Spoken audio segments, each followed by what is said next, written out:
La parole est à notre collègue Stéphane Sautarel pour le groupe Les Républicains. Vous avez la parole.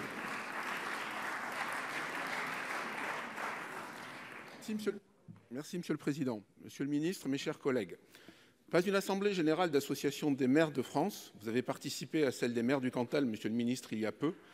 Pas un déplacement dans une commune rurale, mais aussi dans bien des cas en milieu urbain ou en banlieue, sans que la question de la santé ne soit abordée. Vous le savez tous, mes chers collègues. Au moment de l'examen du PLFSS, nous sommes nombreux, issus de tous les bancs, à vous alerter et à vous faire des propositions en matière de lutte active contre les déserts médicaux.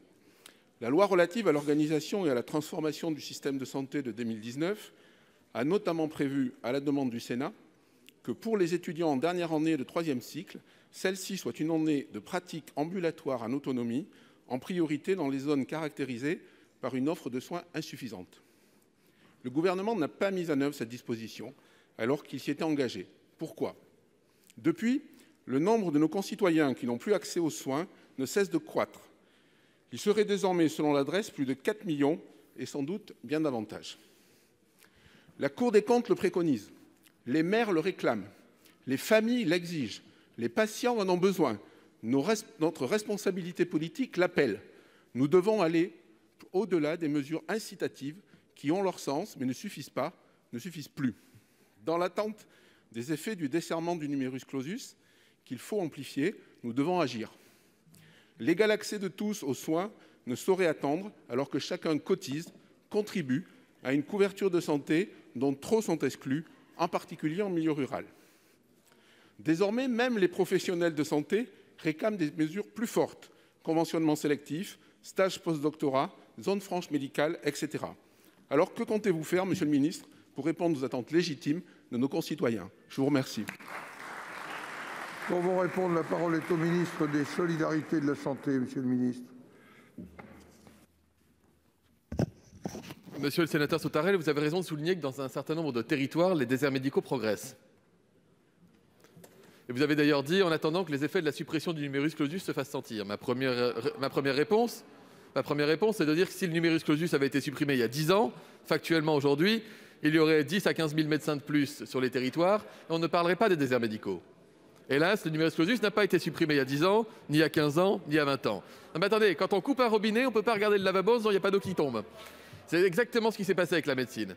Donc maintenant, vous faites le constat des dégâts qui ont été provoqués par les politiques du passé, c'est factuel de le dire. Nous avons supprimé le numerus clausus.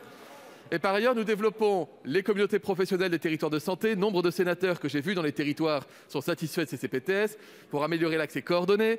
Nous débattons en ce moment même le PLFSS avec un certain nombre de dispositions prévues par le gouvernement pour faciliter l'accès des Français aux soins optiques, par exemple, ou un accès direct à certaines professions. Et je m'étonne que nombre de sénateurs ici présents, très sensibilisés, je le sais, à la cause des déserts médicaux, dépose des amendements visant à supprimer toute disposition permettant de favoriser les coopérations interprofessionnelles et donc de rendre moins dépendants les Français à l'accès direct aux médecins lorsqu'il n'y a pas de médecins dans les territoires concernés.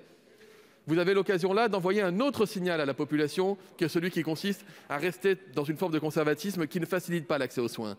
Nous déployons aussi la télémédecine, qui est un élément important. Nous développons les services d'accès aux soins dans les territoires.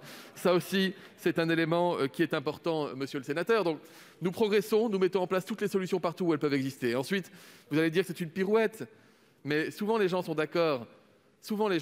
Les parlementaires sont d'accord pour qu'on empêche les médecins de s'installer dans certains endroits. Mais je n'ai jamais encore trouvé un parlementaire, ni à l'Assemblée nationale, ni au Sénat, qui considère que dans le territoire qu'il représente, il y aurait suffisamment de médecins pour qu'on empêche de s'installer. Pourquoi? Parce que la pénurie est globale. Et si je me trompe, venez me voir et nous regarderons la situation ensemble. Monsieur Sautarel.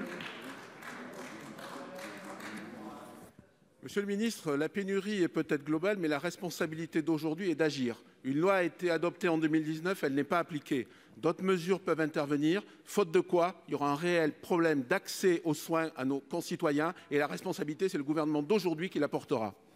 Merci.